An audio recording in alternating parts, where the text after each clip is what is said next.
मेरा देश मेरा गांव यूट्यूब चैनल में आपका स्वागत है जी। आज पहुंचे हैं विधानसभा क्षेत्र के अंदर। तो हमारे साथ भिवानी जिले से जिला परिषद चेयरमैन अनीता मलिक जी भी मौजूद हैं।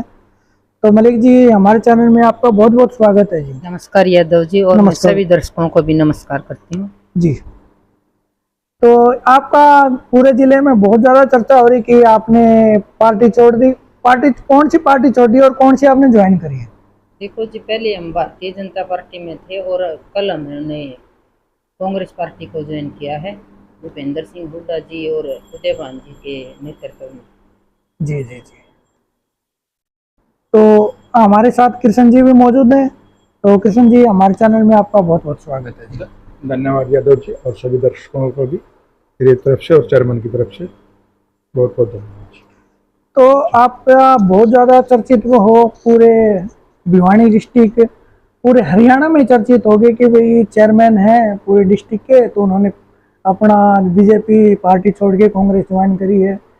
तो एक बात बताइए आप कि कद बढ़ा है या पद बढ़ा है, जो कि आप भिवानी जिले के पूरे चेयरमैन हो और भिवानी जिला आपके नीचे आता है, और आप अब ये बोल रहे हो कि हम विधायक का चुनाव लड़ेंगे, तो हमसे ये भी सुनने में आ रहा। देखो यादव जी, चेयरमैन का पद जिले में बड़ा होता है, बिल्कुल जी, लेकिन विधानसभा का चुनाव लड़ना पहले भाई राकेश मलिक की सोच रही है जी। और उनका मतलब था कि तोशाम से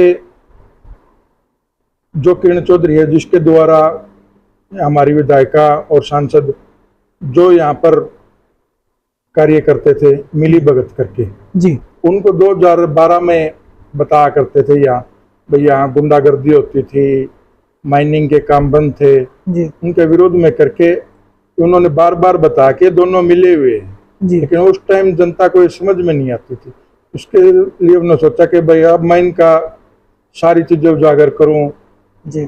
तो यहाँ की जो मंथलियाँ और जो बाजार में मंथलियाँ होती थी जी, लिया करते थे, दोनों ही मिलके जो काम किया करते उसको रोक के एक व्यापार मंडल का अध्यक्ष बने जी, फिर उन्होंने गौशाला का निर्माण करवाया जी, और भारतीय जनता पार्टी की एक रैली रखी। जी, उस रैली में सुधा यादव जी, रामविलास शर्मा जी जी, और कैप्टन अभिमन्यु जी, जी, सुभाष बराला जी चीफ गेस्ट थे। लेकिन उससे पहले ही एक बड़े राजनीतिक षड्यंत्र के तहत उनको रास्ते से हटा दिया गया। उनकी एक सोच बनी थी कि तोशाम के अंदर मैं इन दोनों का चेहरा उजागर करूं। अब उसको लेकर भाई चेयरमैन का पद तो अलग से हो गया, उसको लेके भाई इनको यहाँ से सोच है कि इन दोनों का जो मिली भगत इनको उजागर करके यहाँ से चुनाव लड़ने की। तो अब आपका क्या मन है कि हम तो शाम से अब चुनाव लड़ेंगे कांग्रेस पार्टी से, और किसके नेतृत्व में आप चुनाव लड़ने जा रहे हैं? चुनाव भूपेंद्र सिंह हुड्डा के नेतृत्व में जी, लड़ने का मैडम की दावेदारी है और मजबूत है, उनके नेतृत्व में चुनाव लड़ने की इच्छा है। तो एक बात बताइए कि तुसाम विधानसभा क्षेत्र के अंदर दावेदार तो बहुत ज्यादा हो गए कांग्रेस से, जो चौधरी बंसीलाल थे हमारे सीएम पूर्व, तो उनके सपुत्र अनिरुद्ध चौधरी भी है, जैसे कमल प्रधान जी है, अनीता मलिक जी है, एक दो और भी है। तो आपकी क्या प्रतिक्रिया उसमें? तो दावेदारी करना, चुनाव लड़ना सबका अधिकार है जी, बिल्कुल। सब अपनी अपनी दावेदारी करो, कम चाहे कोई सा भी हो अपना चुनाव लड़ सकते हैं, जिसमें कोई वो नहीं जी। तो फिर ये की बार किसको टिकट मिलने की उम्मीद है? पार्टी जिसको भी टिकट दे सभी मिलकर उसका सहयोग करें। तो इन्होंने तो विधायक की टिकट के लिए तो इन्होंने पार्टी छोड़ी है। विधायक के लिए नहीं, इनका यहाँ की विधायिका और सांसद के विरोध जी, जिन्होंने पहले बहुत अत्याचार किए हैं जी, तो शाम पे भी और हमारे उस जब उनकी मदद करने लगे तो हमारे परिवार पर भी उसके विरोध में वो कराया था। और अब जब भी चुनाव लड़े, कोई भी लड़ो चाहे जी, ये बार के, चाहे यहाँ की विधायिका हो या सांसद हो, ये बार के आके हमेशा वो करते हैं। क्या करते पिछले हैं? 40 साल से यहाँ के वोट ले जाए। कैसे? इन्होंने कभी भी मेमरी का, जी, ब्लॉक समिति का जी, सरपंची का, जी। जिला पार्षद का या एमसी का, कभी यहाँ के लोगों को वोट नहीं दिया। तो कहाँ सिर्फ का लेने के इनके वोट है ही नहीं है यहाँ पर। जो भी दावेदार हमारा तो मतलब ये कि तोशाम हल्के का हो, जिसने यहाँ के लोगों के लिए वोट दिया हो मेमोरी से भी, उनमें चाहे वो मैडम हो या मैडम जिला परिषद चेयरमैन अनिता जी हो या और कोई भी हो, यहाँ के आके लोकल का आदमी आके वोट काम करेगा तो उसका हम बिल्कुल सहयोग करेंगे जी।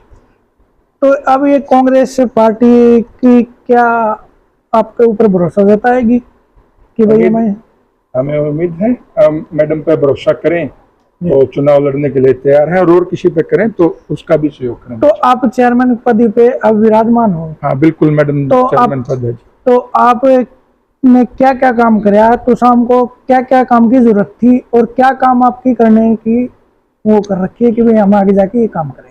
तो शाम में काम बस क्यू सेंटर, लाइटों के, ठीक है, गलियों के, ठीक है पार्कों के, जी पानी के टैंकर जी, और गौशालाओं में शेडों के निर्माण करवाना, जो भी जिला परिषद से होने का काम था वो मैडम ने करवाने का काम किया है। तो अब चेयरमैन जी ने अब क्या करवाने की उम्मीद है कि भाई हम आगे चुनाव लड़ेंगे तो ये काम पेंडिंग है उन कामों को पूरा करेंगे? आगे तो शाम के अंदर बाईपास का है या जो गलियां रह गई थी उनकी है, तो शाम में बरसाती पानी की बहुत ज्यादा दिक्कत है। उसका पहले भी विरोध किया गया था जिस टाइम बनते थे। कैसे? जो झील बनाई गई है कहाँ पर बनाई गई? तो शाम के अंदर जी। वो जोड़ होता था, वो यहाँ बरसात का पानी उसमें जमा होता था, लेकिन उसकी जगह झील बना दी, आगे सड़कें बना दी। उसका भी मैंने और राकेश भाई ने उस टाइम बहुत विरोध किया था, लेकिन लोगों को गुमराह कर दिया गया था उस टाइम बड़ी ऊंची करके, और उस टाइम पुलिस भी आई जी, बार बार उठा भी ले गए, भाई ये जोड़ को रिज्यू कर दोगे तो बरसात में पानी में डूबोगे। उसके लिए भी बहुत सी योजनाएं बनाई, अब भी बनाई थी और ऊपर दी भी थी। तो शाम बाईपास के लिए भी। तो एक बात बताइए, आपने दावा ठोका कि भाई मैं तोशाम से इलेक्शन लड़ूं। अगर पार्टी आपको ये कहे कि भाई आप तोशाम को छोड़ के हरियाणा के किसी भी, हरियाणा तो छोटा नहीं है, किसी भी टिकट से और कहीं से भी इलेक्शन लड़ने के लिए बोले तो क्या रहेगी आप? नहीं यादव जी, मैंने कोई दावा नहीं ठोका। जिला अपने चेयरमैन मैडम चुनाव के लिए तोशाम से है, और यही दूसरी जगह नहीं, तोशाम से ही लड़ना की इच्छुक है, और किसी और कहीं जगह से नहीं है। तो एक बात बताइए, जैसे आप इलेक्शन तो नहीं लड़ोगे, अगर बाहर से टिकट मिलेगी तो शाम की बाहर की टिकट मिलेगी, वहां नहीं लड़ोगे। अगर यहाँ पर कोई और कैंडिडेट आता है, टिकट आपको न मिलके कांग्रेस का उम्मीदवार आता है, तो उसका मोस्ट वेलकम है जी यहाँ का। उसका जो अगर पार्टी दूसरे देते तो हम उसके स्पॉट में उसके साथ में रहेंगे जी। तो क्या अब की बार कांग्रेस सरकार बन पाएगी हरियाणा के अंदर? भूपेंद्र सिंह हुड्डा के नेतृत्व में कांग्रेस सरकार पूर्ण बहुमत के साथ सरकार बनाएगी जी। बहुत बहुत धन्यवाद आपसे। धन्यवाद यादव जी।